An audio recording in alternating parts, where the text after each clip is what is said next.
COVID-19 Response Acceleration Task Force was a task force that coordinates and oversees the Indonesian government's efforts to accelerate the mitigation of coronavirus disease. It was established on the 13th of March 2020. Coordinated by Indonesian National Board for Disaster Management. Involves Ministry of Health, Indonesian National Police, and Indonesian Armed Forces.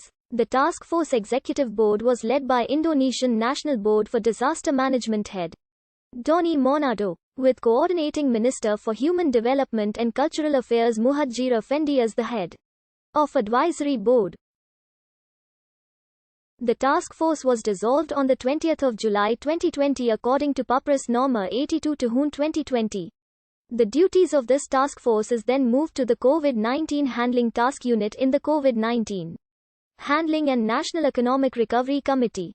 A man from the Netherlands may have been the first confirmed coronavirus patient in Indonesia when he fell ill there in January. He was treated in 3 hospitals while he was ill in East Java in January 2020. Indonesia banned all flights from and to mainland China starting from the 5th of February. The government also stopped giving free visa and visa on arrival for Chinese nationals. Those who live or have stayed in mainland China in the previous 14 days have been barred from entering or transients through Indonesia. Indonesians are discouraged from traveling to China. The Ministry of Health ordered the installation of thermal scanners for at least 135 airport gates and port docks, and announced that provisioning over 100 hospitals with isolation rooms would begin. On the 2nd of March 2020, President Joko Widodo confirmed the first 2 cases of COVID-19 in the country in a televised statement. According to the Minister of Health Terawan Agus Putranto, the patients contracted the virus from an infected Japanese person in Depok who later tested positive in Malaysia. Both Indonesian patients were subsequently hospitalized at Sulianti Saroso Infection Center Hospital, North Jakarta.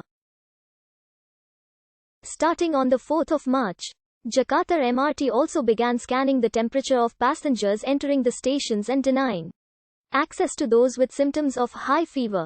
Starting on the 8th of March, travel restrictions expanded to include Daejeon and Gyeongsangbuk-do in South Korea, Lombardy, Veneto and Emilia-Romagna regions of Italy, and Tehran and in Iran. Visitors with travel history within these countries but outside the aforementioned regions have to provide a valid health certificate during check-in for all transportation into Indonesia. Despite the restriction on travelers from South Korea, Indonesia is still allowing flights from South Korea.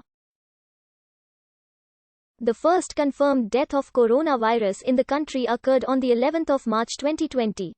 However, one of telecom employees died on the 3rd of March when tested positive COVID-19 on the 14th of March and also infecting his wife and child.